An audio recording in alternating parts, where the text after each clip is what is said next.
বাবা খুশি হলেই মিলবে রোগ মুক্তি, পূরণ হবে মনের ইচ্ছে। তবে বাবাকে খুশি করতে বটগাছে বাঁধতে হবে পলিথিন, করতে হবে নিয়ত দীর্ঘদিন।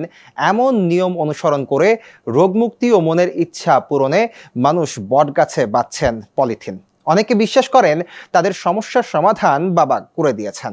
ঝিনাইদহের কালীগঞ্জ উপজেলার 12 বাজার অঞ্চলের গাজী কালু চম্পাবতীর মাজারে দেখা মেলে এমন দৃশ্যের। বিস্তারিত মঞ্জুরুল হাসানের প্রতিবেদনে। দেখা যাচ্ছে এখানে পলিথিনটা বান্ধা, সে বাবা খালি হাতে ফিরায় না, নগদ কাজ। বিশাল বটগাছ, তাতে বাঁধা আছে অসংখ্য পলিথিন। গাছে পলিথিন বাঁধলেই মিলবে রোগ মুক্তি, পূরণ হবে মনের বাসনা।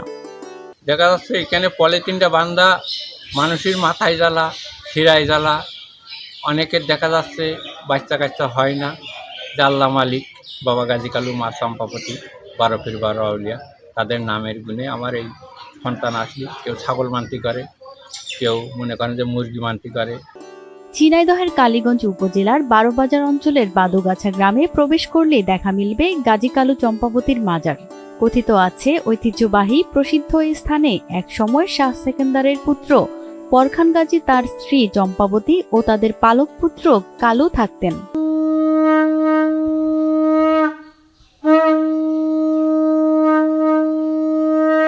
কেউ রোগ মুক্তি ও মনের ইচ্ছা পূরণের আশায় বটগাছে বাঁধছেন পলিথিন, বটগাছের নিচে থাকা মাজারে দিচ্ছেন সেজদা।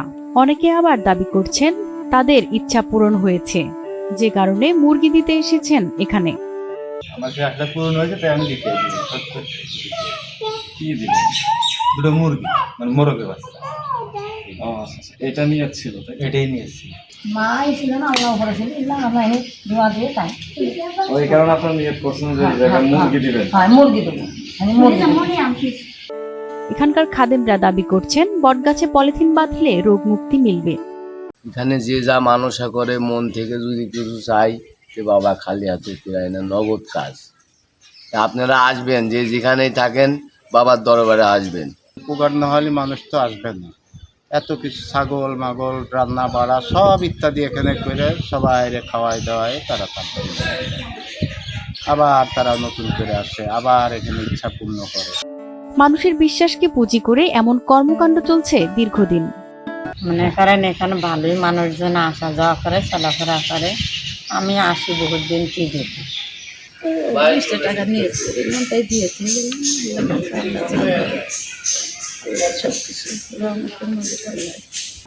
তবে এসব কাজ ইসলাম সম্পূর্ণরূপে অসমর্থন করে বলে সাবধান থাকার পরামর্শ দিচ্ছেন আলেমরা।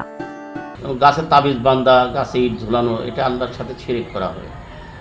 চাইতে হলে একমাত্র আল্লাহর কাছে চাইতে হবে, আর একমাত্র ইবাদত বন্দেগী একমাত্র আল্লাহ তাআলারই করতে হবে। কোনো দ্বিতীয় কোনো করা যাবে না। দ্বিতীয় হচ্ছে, আপনারা অনেক সময় কবর পূজা করে, কবর সিজদা করে, এটা সম্পূর্ণ শিরক। স্থানটি গাজী কালু চম্পাবতীর মাজার নামে পরিচিতি লাভ করেছে। ঝিনাইদহ ও আশপাশের জেলা থেকে প্রায়ই মাজারে দর্শনে আসেন অসংখ্য মানুষ।